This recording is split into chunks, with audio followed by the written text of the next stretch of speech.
Welcome back to Lanterne Rouge Cycling Podcast. For a sunny Tuesday, I got the sun directly in my eyes. Occupational hazard, I guess. This is the 2022 Women's Awards Show. We have Best Sprinter. Won't probably have to spend too long on that one. Best Domestique, Cobbler, Puncheur, Time Trialist, GC Rider, Team, and Best Overall Cyclist in the world. So we're bookending it with some obvious picks, but there are some tricky ones in there, like Puncheur, Cobbler, maybe. Domestique too is always an interesting one, how you balance second in the lead out versus someone like a Van Dijk. So we'll get all into that. As always, this show is presented by Zwift, which is also the title sponsor of the Tour de France Femmes avec Zwift and Paris-Roubaix Femmes avec Zwift. There's also a new feature, and probably I'm the first person I think I was on Jungle Circuit yesterday, and there's your ghost. Well, a ghost appears. It's basically your pace for your PB on that course. And anyway, I saw it, and I was just tootling along, doing my allotted hour, as I said, now that I'm back from Paris each day. And I went past my pace ghost, and I started talking trash to it. My own past version of myself, saying, you ain't got nothing. So, I mean, I guess it works. So that's proof of concept. I started talking trash to my own pace ghost, and it had nothing on me, previous me. So I actually really like that feature, just because it's like, sometimes you join a group, but then like a group might annoy you, or like sometimes they go too quick on the climbs and you're trying to do steady pace. But like when you're just trying to improve on your previous best, I really like chasing the ghost, actually, even when I'm tootling along. Have you done that, Benji? Do you talk trash to your own ghost? I don't talk trash to my own ghost. I think the fun part about it is that it gives me an idea on how to pace my PB, and I don't necessarily go too hard at the start. I don't go too hard at the end, like stuff like that. It makes sure that I keep the tempo necessary to follow my ghost and then beat it right on the line and get my PB. That's how I view it. Yeah, that's probably... No, I like to let the ghost know. I don't let it stay in my draft. Anyway, best sprinter of 2022. I'll cut to the chase. It is Lorena Wiebes. She's won... let me have a look. How many races did she win in 2022? Wow, the list goes. It's like 20 races, 23 races or something. And a lot of them were at World Tour level too. So, yeah, it's obviously her. She's going to SD Works next year. She sprinted so well, she even won GC at Simac Ladies Tour, for example, or Ride London Classic. She won Shelter Price Women's one-day race. She won the European Champs. She won Tour de France Firm stages. It's probably in all of cycling, Benji, she is the clearest best in her discipline. I would almost more than Van Vleuten in GC. Maybe not, but I think it's probably Wiebes, actually. I think so as well. It's so easy to define her in one specialty because she's so goddamn good at sprinting compared to others who might be good at sprinting but might have other disciplines, like a Kopecky who can sprint the top 5 sprints but is mainly a cobbler on the side and so forth. So some riders are specializing in one discipline. That's the Lorena Wiebes of this world. Some are defining across others as well, but she is clearly by far the best here. You mentioned it, 21 sprint victories, I think 2 GCs next to that, 11 World Tour ones. That's just mad performances. And when I look at the other sprinters in the category, I think some disappointing ones this year, perhaps Emma Norsgaard. I think she had 2 wins this year, including Kruisbruis Elite and Le Sommet, if my memory serves me right.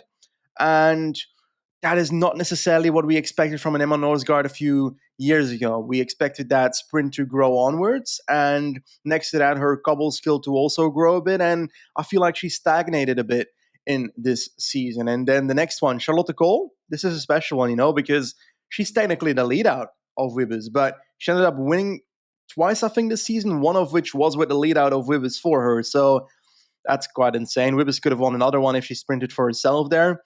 she will be the prime sprinter at DSM next year. So that's something I'm actually looking forward to, because she's the one sprinter in the peloton where I'm like, if she levels up, she might be getting closer towards Wibbers than the others have so far. And a sprinter that we've seen get close to Wibbers quite a few times in the last couple of years, beating Wibbers head to head, I think 2 or 3 times across the years, is Elisa Balsamo. And she had 9 sprint victories, of which 6 were World Tour. But a disappointing Tour de France femme. She was not on the level we expected her to be there. Her best spot of the season was the first spot, winning the likes of Gent Wevelgem and Brugge de Panne, Trofeo Alfredo Binda, those type of races. So she went the more versatile sprint way at the start of the season and couldn't really deliver at Tour de France femme necessarily. So yeah, the head-to-head versus Wibbers there was not top-notch when it comes to Balsamo on paper. Chiara Consoni at Volcar. She's going to UAE, if I recall.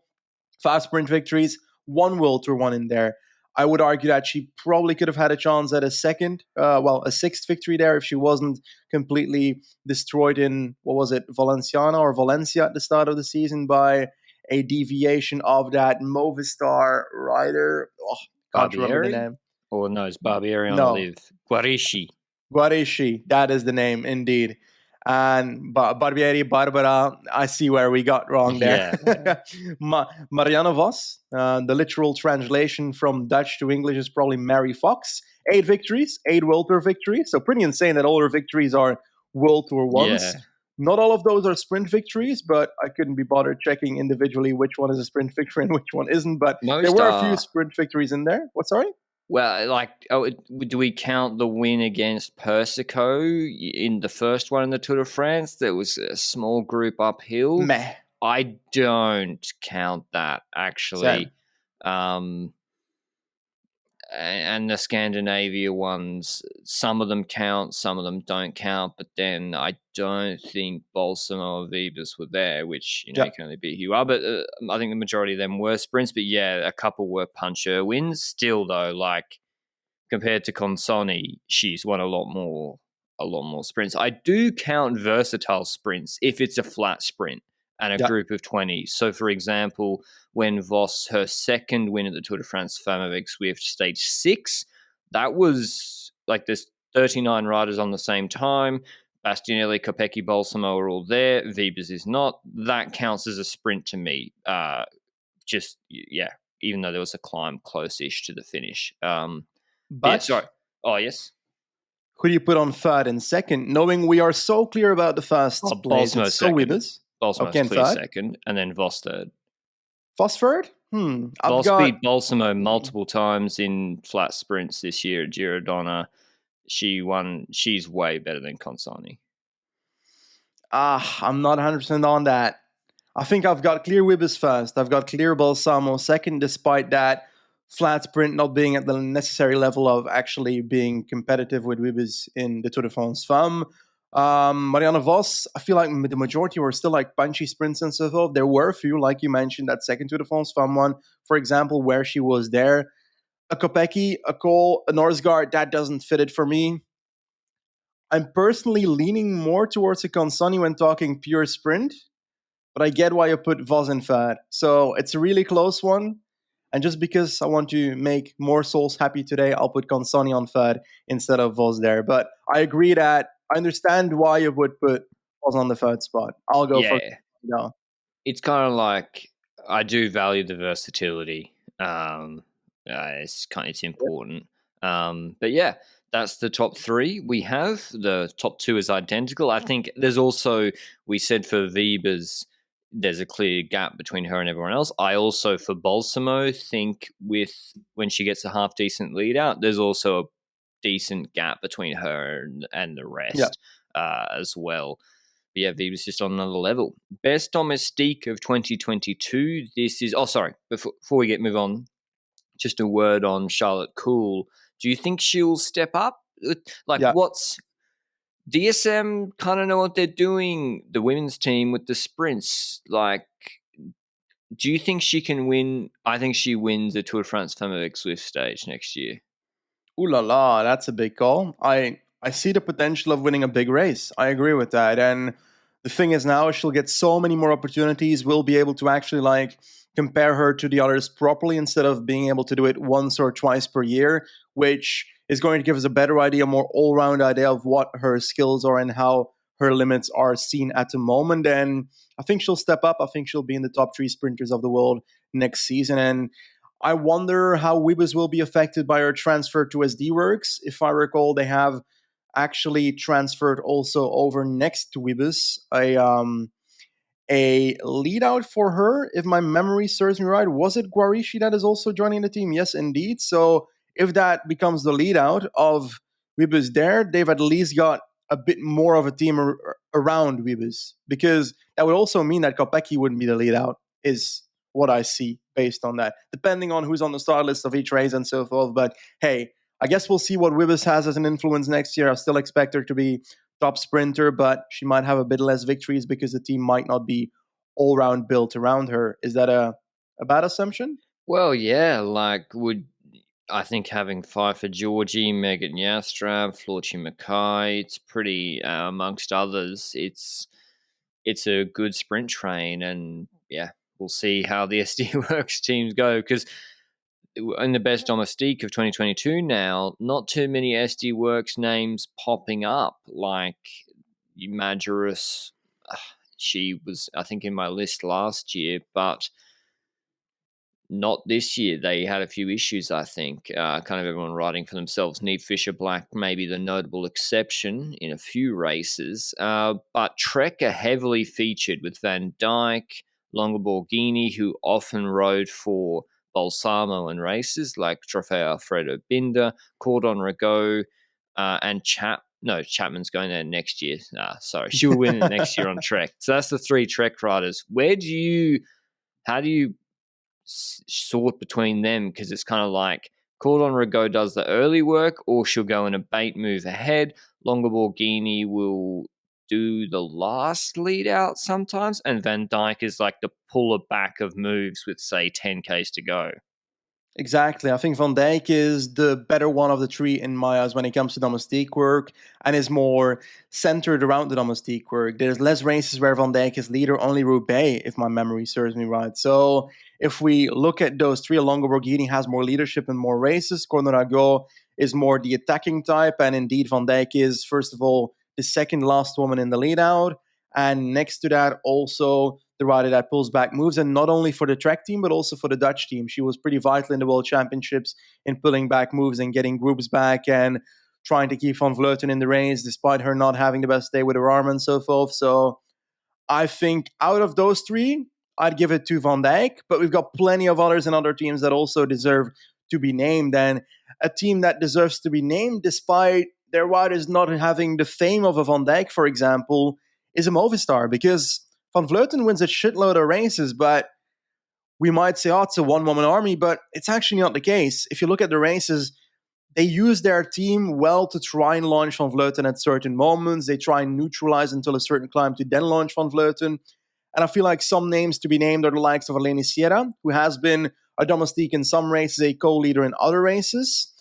She's a very punchy type and would arguably be able to win Amstel if they focus completely on her. Ode Bjanic, also a rider on that team that has been vital in roller races. I think Omloop, she was pretty vital in bringing back the group that was ahead, then launching on Omloop together with the entire team. And if not the most important one this year, last year we had Sarah Martin as being the last woman in front of Van Vleuten on many of the races like San Sebastian and so forth. But this year I feel like that role has gone towards a young Colombian rider, Paula Patiño, and she's been pretty vital as the last launcher of Van Vleuten on climb. So out of those 3, I think Bjanic deserves it, but I think Patiño also deserves it, being the last woman in front of Van Vleuten before Is she she a satellite launches. rider on the I Super think she Porsche? was. I think she was actually. Yeah. Like Kemna style? Yeah. Yeah. Because I Correct. remember she's very small, right? And she pays Van Vleuten for a bit. But yeah, like you can't win without a team no matter how good you are. And maybe Van Vleuten could win some races, but she wouldn't win as many. And you look at the team that Van Vleuten would always bring with her to races, and it would have Patino for the big races. It would have Sierra, Olda Bjanic. So, yeah, particularly, Patino seemed to step up this year. Brodie Chapman was always good at FDJ. She got a few opportunities herself this year, but I think she was very, very good. Lead outs are tricky. Like, how much Last Woman do they count? I guess they do in this instance. So, like, Pfeiffer Georgia, I think, always did a good job for DSM. Rihanna Marcus was good, and Anna Henderson for Jumbo Visma. Anna Henderson got a little bit more of her own role this year, but they were good for Vos throughout the year as well. But my first is Ellen van Dijk. I has to give it to her. Okay. Then I'm going with I don't know. The Trek riders, I just remember them so much more, and Domestique is always so subjective.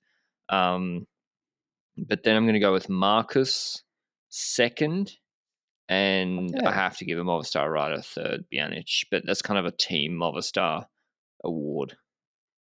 Okay, I've got a different top three. As in, I've got the same rider, which is I've got Van Dijk in first. So at least we agree about the top step. So that's, I guess, a good win here in this discussion. But my other two are different, and there's so many other riders. Like, I recall Bertizzola and Magnaldi being really good at the World Championships for Italy and keeping it together and so forth, trying to keep Balsamo in the race and so forth, that kind of stuff. But they just don't make the top three for me. And I think Patino's satellite rider work into the France Femme compared to her launching Van Vleuten in so many ways, I think she deserves that second spot for me, and Chapman in third, who has been both a rider that was sent forward in the likes of Ronde van Vlaanderen and so forth. Eventually, she got caught, I think, on the last Paterberg. And then in other races, she was domestique like Flesh Wallon. She brought back the break, a dangerous breakaway, together with Vitor Muzic. But when Chapman was at the front, she was doing most of the work and closing that down. And then she got some opportunities herself. So the Swiss, for example, was strong there. But majority of the season, domestique work, and I look forward to see what she does at Trek. And that is my top three: Ellen van Dijk, Patino, Chapman. Okay. Hard to disagree with that. Patino I could go with as well. Best cobbler of 2022, I think, again, the top step is pretty clear. Lotte Kopecky, winner of Tour of Flanders. She also gets a 0.5 for Strada Bianca because it's a half cobble race.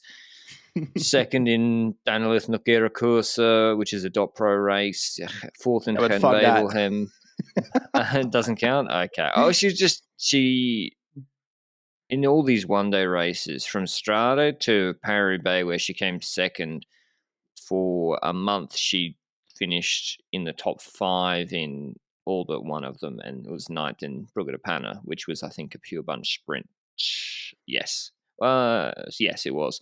So she's clearly first when you have, I say that, but I didn't give Dylan van Baal first, and he came second in Flanders and first in Roubaix. But I think Kopecky was the strongest cobbler. And yeah, do you agree at least on the top step, Benji? I agree on the top step for the main reason that she won RVV, and next to that, she would have won Roubaix if SD Works' tactics were at least a bit comparable, because it was comprehensible what they were trying that day. They had Van den Broek-Blaak and Majerus as leader at the start, and then last minute they switched towards Kopecky when it was far too late to switch to Kopecky. If Kopecky has such a season up to that point, she's 100% the leader for that race. I don't give a fuck what the actual individual expectations of the other two are. It's clear that she's the better one on that parcours that day, and that she has the finishing touch as well that a Van den Broek-Blaak and a Majerus don't have. You can use the others to go up the road and so forth, but in the end, she's the leader, and they didn't use her as that. So, hey, that's what happens. But she's still first, despite not winning Roubaix next to RVV. Other cobblers, I think Van Vleuten's supposed to be named here, because one Omloop just ahead of Vollering in that last sprint at the end after riding away on the Muur. Then we had second in Strade, counts a bit. Second at RVV, just behind Kopecky. But she didn't ride Roubaix, right? Or am I really stupid right now? She didn't ride Roubaix. I think she said she'd never do it again because that's where she hurt herself last year, and she fractured her hip or something. So She didn't do RVV, but yeah, it's kind of goes under the radar how good her Cobble Classics season was. Yeah. Like it just because her Ardennes was so good, and then there's all the GC success. So it's hard between her and Balsamo. Balsamo can really finish the easier classics. She won Gent Wevelgem, but then Roubaix and RVV are way too hard for her. I'm not even sure where she came in there. She came 28th in RVV. DQ'd in Roubaix. Oh yeah, so yeah, that was a long sticky bottle. That was funny. Actually, yeah, that was the thumbnail of the video. I'm going Van Vleuten second, Balsamo third, just because there's no other real standouts that won. Maybe like Chiara Consoni won Dwars Duel, but then nothing else. Okay. I'm going to be a bit controversial here. I did not include Balsamo in this list. And the reason I didn't is because I don't see those like again Dwevelgem of the world and so forth, those races which have some cobbles but are destined to be a sprint. I don't see those necessarily as the cobble races of the world. I'm looking at an RVV, I'm looking at a Roubaix, I'm looking at an Omloop, those type of races. So for me, I'm pointing at my completion of the podium first, Kopecky. But when it comes to the second spot, I'm most likely going to be pointing at Van Vleuten for second. I think winning Omloop second RVV is definitely above that spot. Why do I not put Longo Borghini on second? I'll put Longo Borghini on third. She won Roubaix, but the reason that she's not second for me is that Diagnan won Roubaix by going early last year. Longo Borghini did it in a tactical way, a team performance where they outplayed SD Works, and SD Works completely bottled it, and as a consequence, Longo Borghini got away and was able to build out her lead. I think Longo Borghini won by being one of the stronger riders, but she was not necessarily the strongest rider that day. And for me, that results in Longo Borghini getting third, Van Vleuten in second, Kopecky in first in this list. Is that a manageable top three? Yeah, I think so. And also, like Longo Borghini had to ride for Balsamo in races like Binder. Yeah. If we're making it, more classic-y, Binder, Brugge de Panach, and Wevelgem. All right, that's cobbled. Best cobbled rider, best puncher. This is a tricky one. Again, definitional issues. If you win a puncher race not in a punchy way, does that count? A la Remco, although Liège she did, but Worlds she kind of didn't. Annemiek van Vleuten, for example, won Liège, but she did just ride away on the climb. But then she was second in Flash and Strade when Kopecky beat her in the punch to Siena, fourth in Amstel when Cavalli was just on fire. Cavalli, I mean, she had a pretty good Ardennes campaign when first in Flesh, first in Amstel, and sixth in Liège, and then she got she was good in the Girodonna too, but then she obviously crashed out of the tour, and that was kind of her season done. She was sixth in Emilia afterwards. And not quite in her Ardennes form. I'm going still with Cavalli first in this category. I then have Van Vleuten second. Now it's between Ludwig and Vos. Vos is not winning any punch on 1500 meters 10% or 2Ks 10%, like a Murderwee, but on 500 meters 6%.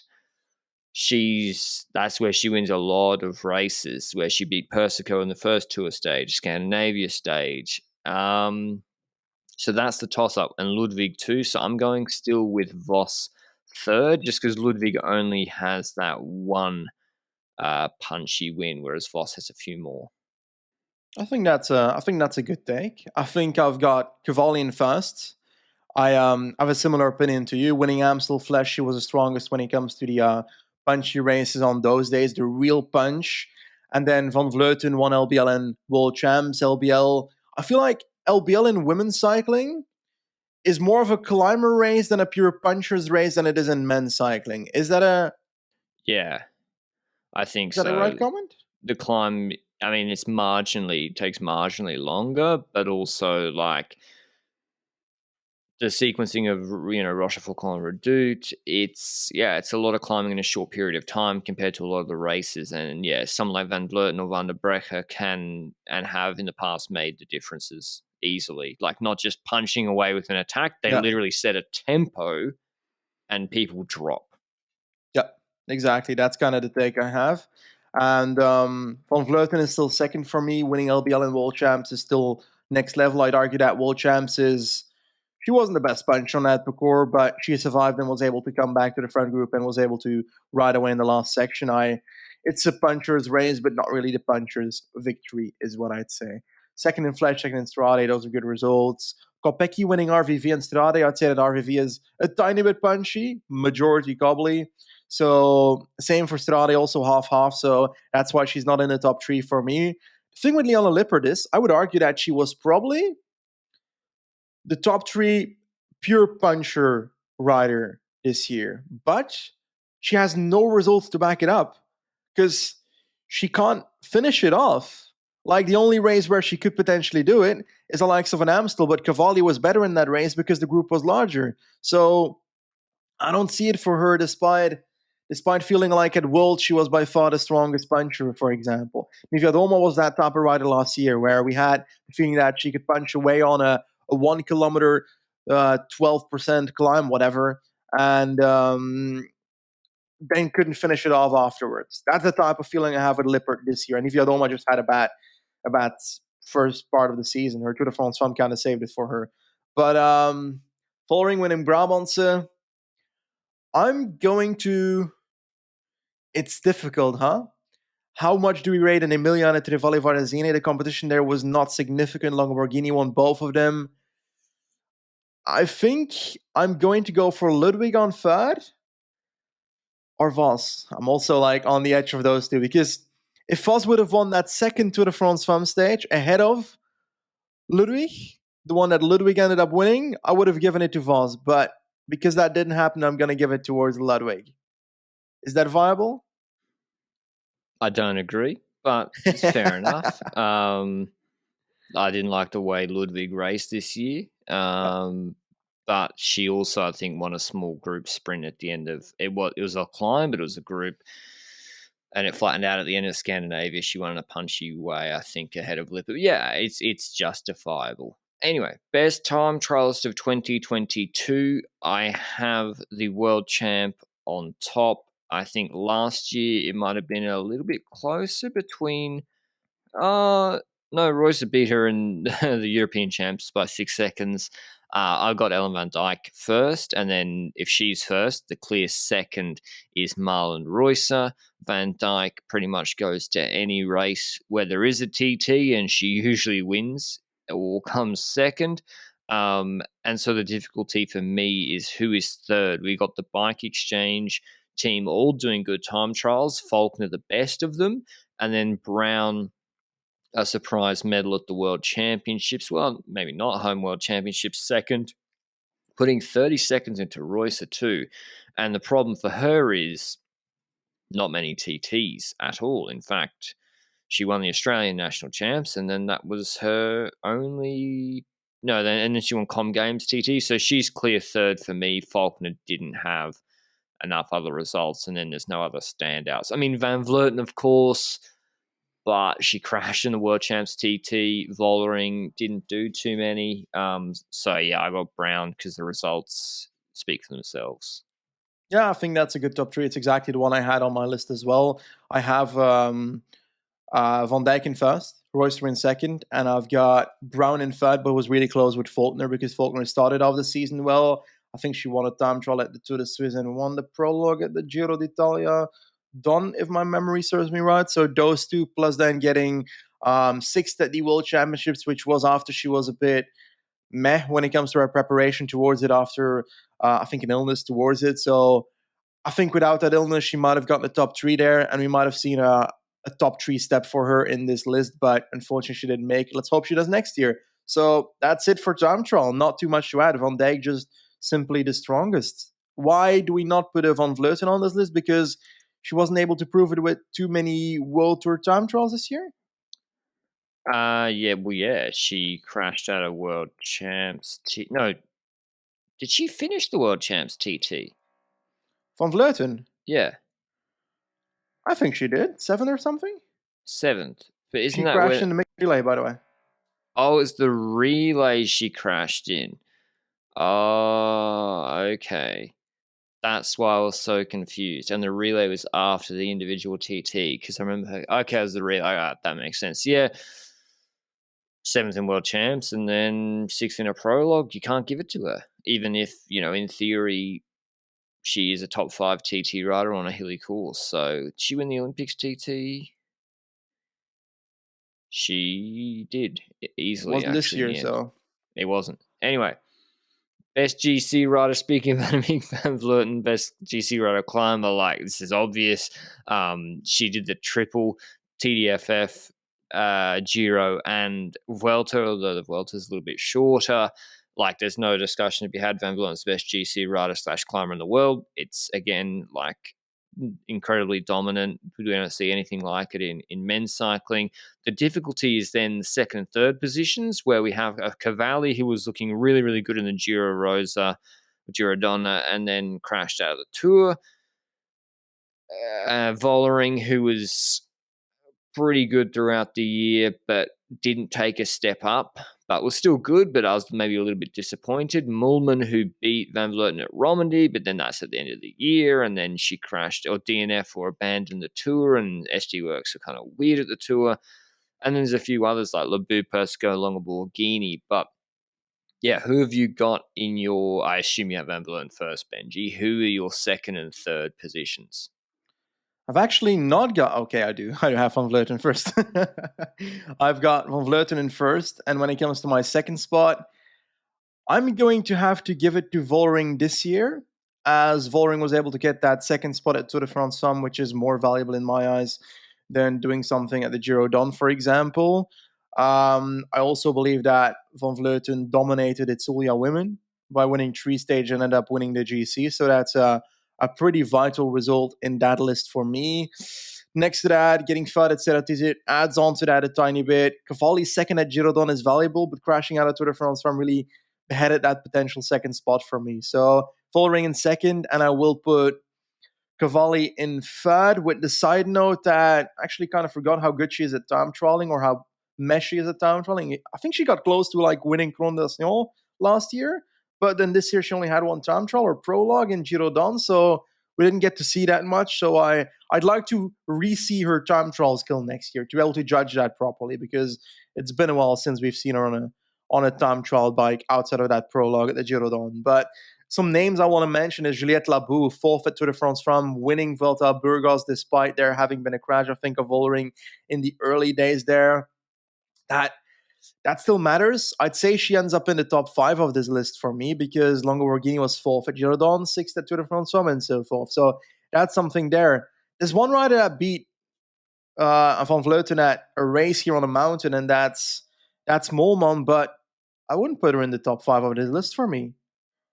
Am I wrong in that? Because Yeah, I mean, she needs a specific type of course, which is a climb to Tion 2000, where in Van Vleuten's peak condition, I think she's still better than Moolman, but I think Moolman might even be better than Vollering on a climb like that. Actually, we just, in the Tour, we did not have a climb that hard.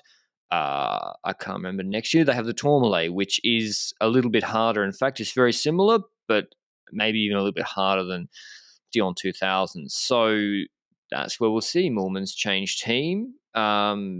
She's going to AG Insurance NXTG.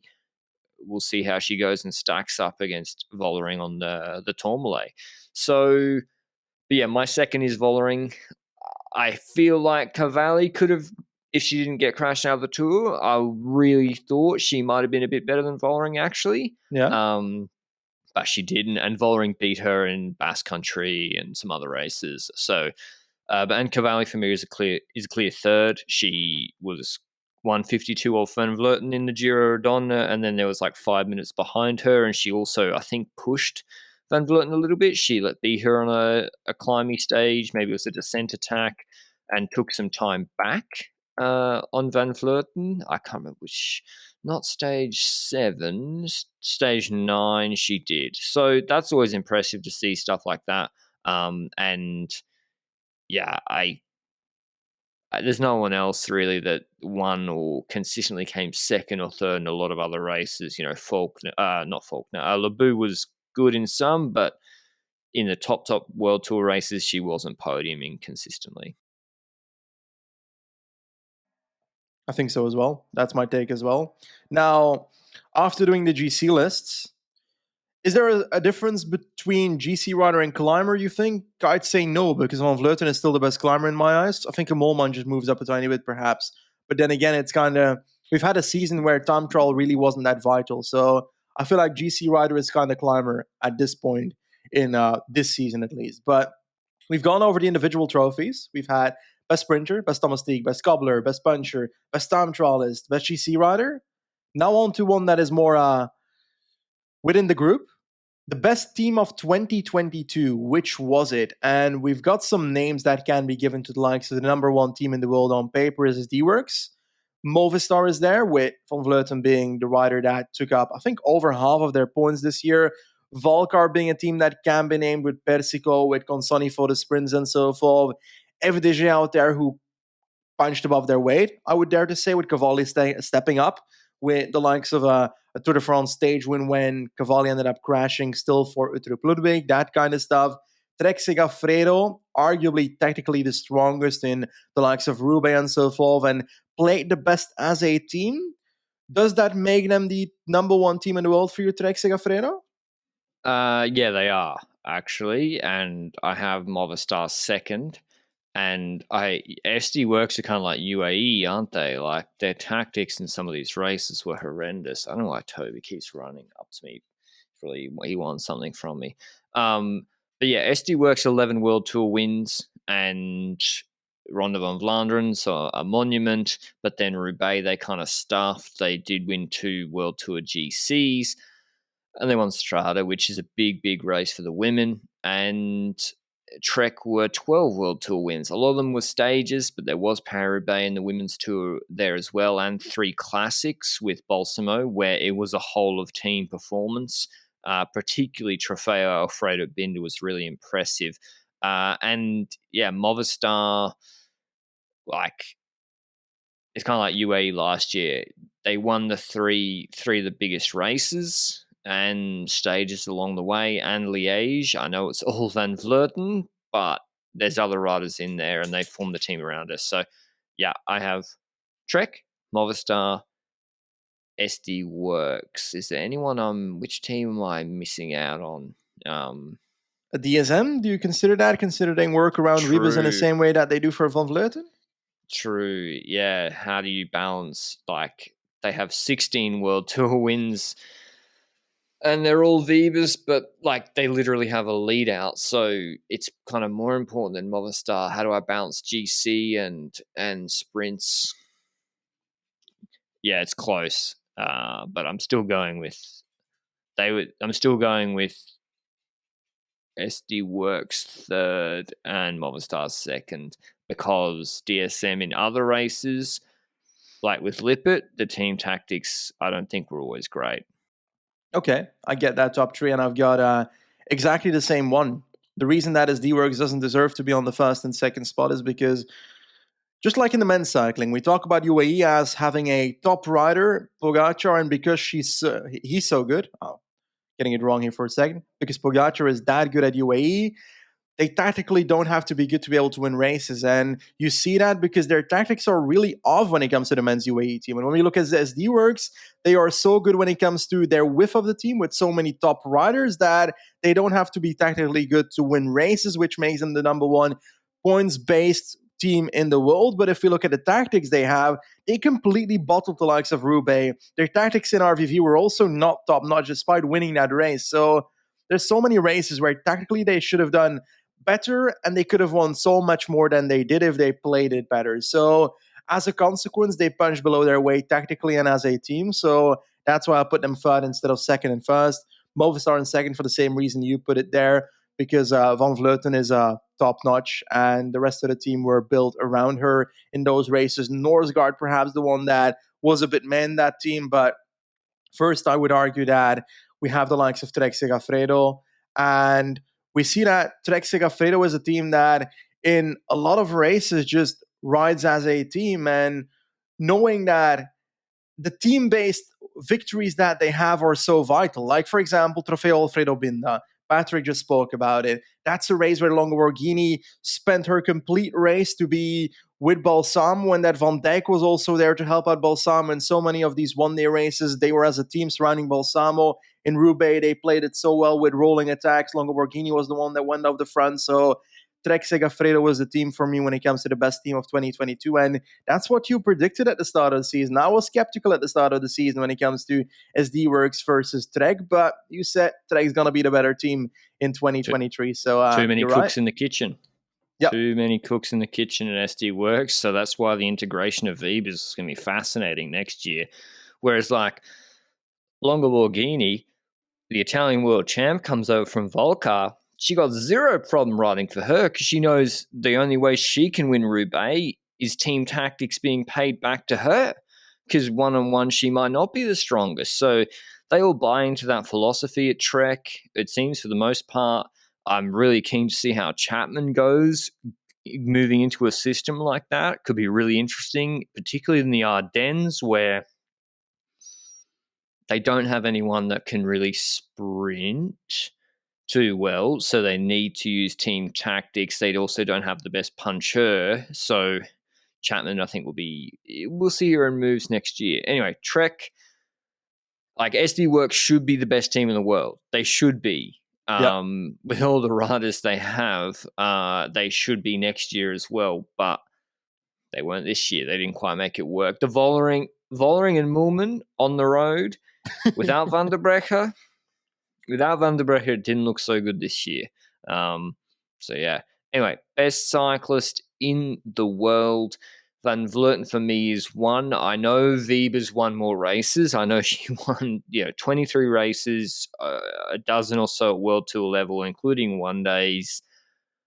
But Van Vleuten won all three of the big GC races, plus others, plus a monument, plus she was good in the classics, plus she won world championships like with a broken fucking arm. So like it just has to be Van Vleuten first. Even when she wasn't on, she still won. Like Van Vleuten first, Weber's second, and I haven't made up my mind on third yet, despite thinking about it for a little bit. So I'll let you do your 1-2. Okay, I've got the same one too. It's simple. Annemiek van Vleuten in first. She was the best rider of the season with all those races she won. Giro, Ceratesi Challenge, Tour de France Femmes, World Championships, and plenty of other ones. I think Valenciana at the start of the season. Lorena Wiebes, best sprinter in the world. And compared to men's cycling, in women's cycling, we have a clear sprinter that is so much better than the rest. So much that she deserves to be mentioned in the best cyclist of the world. We don't have that in men's cycling since the passing of, well, not the passing, but the removal from the peloton of the likes of Marcel Kittel and Mark Cavendish at their prime. So it's good to see that in women's cycling we have that type of rider, because that means we can name them as best cyclists in the world, or at least in the podium category. So second is Lorena Wiebes, and the rest of the riders have like half a season where they were amazing and half a season where they disappointed. As in, Kopecky was amazing at the start of the season with the likes of RVV, plenty of other races in the Cobbler season, so that's amazing. But Tour de France Femmes, disappointing. Balsamo, exactly the same thing. First half of the season, perfect. Second half, disappointing. Marianne Vos, first half of the season, disappointing. Second half, perfect. Cavalli, first half of the season, perfect. Second half, crashed out, and as a consequence, disappointing. So this is becoming pretty difficult to guess. No, Demi Vollering, consistent throughout the season, but not getting those top results that you would expect from a Vollering. So I will go for a Cavalli in third, because she's the only one of the lists where the disappointing results were because of an injury and not because of them just being worse. Is that a valid reason? I'll take it anyway, regardless. I'm going with Balsamo. She won 6 World Tour races. 3 of them were World Tour Classics. Cavalli only 2 World Tour level Classics plus Mont Ventoux. Of course, she was better in GC at the Girodonna. And then Balsamo won stage 2 of the 2 stages of the Girodonna and a stage at Ceratizit. I think she would clearly, like, inarguably be third if she'd won a Tour de France Femme avec Zwift stage, but she didn't. So that has to count against her. If Cavalli, if she'd just come third in the Tour de France Femme, I would probably have her third, but she didn't. I know she crashed out, not her fault. So I'm going with Balsamo just because her start of the year in the World Champs jersey, those classics going 1, 2, 3 in the space of a week, winning 3 World Tour classics. I think she was still really good. But yeah, that's my top 3. Any other notes from the season, Benji? Any other predictions for next year? Someone who you thought they had like a bad year through no fault of their own and they're going to step up next year, or just a young rider that might progress like a Muzic or a Labou? Like, is Labou with that Tourmalet an actual viable candidate for third in the Tour de France Femme avec Zwift next year? I think she is, because it's only one spot difference, eh? Like, there's obviously the factor where Cavalli might finish that Tour de France Femme and end up in that spot, end up being third then instead of Labou. But if you're fourth in the Tour de France Femme, you can fight for the third spot in the Tour de France Femme. I'm saying that, but on the men's side, I'm saying that Godot will never podium in the Tour de France. So I'm but there was with she was only like 40 seconds behind Nuvia Doma. Yeah. And it's different. Like, Godot was nowhere near Thomas. Yeah. That's true. Now, I would argue that I look forward to seeing Chapman at Trek and see what that pushes into that team directive there. I think that's an addition to that team that will make the team stronger there. I think UAE is going to be a top 3 team next year. Getting Consoni, getting Persico, getting loads of riders surrounding that. I think UAE is going to make a major step up and will be in at least the top 4 teams when we do this exact discussion next year. Do you think that's a good thing? I think so. Like, don't be surprised to see. So Bastianelli still contracted there as a rider. Yeah. She did win some races this year, but at top, she won Omloop van Het Hageland. She was okay in the classics, and not okay. She was quite good, but she really couldn't. She didn't have the kick to win at World Tour level. The maybe exception is the reduced sprint in the Tour de France Femme, where she came second behind Vos.